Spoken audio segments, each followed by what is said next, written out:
నీకంటూ కొన్ని బంధాలు ఉన్నాయి.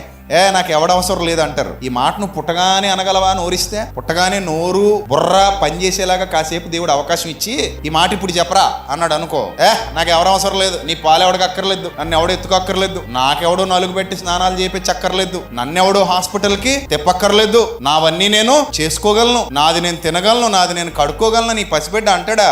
ఏదో నోరు బుర్ర ఇచ్చినంత మాత్రాన శరీరం సహకరించదు కదా బిడ్డ.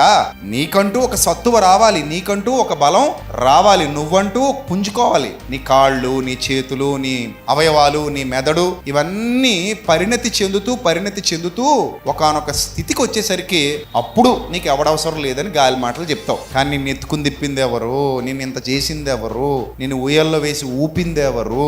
నీ గోరుముద్దలు తినిపించింది ఎవరు?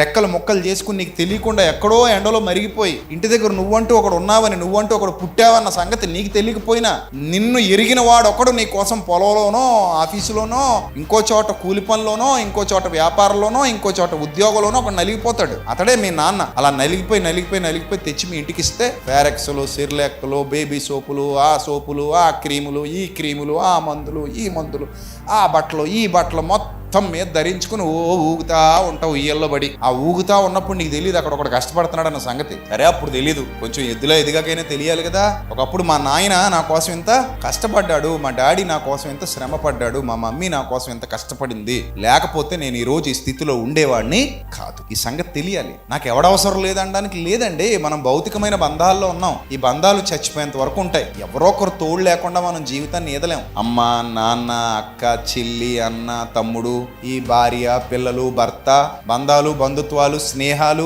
ఇవన్నీ దేవుడు ఊరికే పెట్టలేదమ్మా.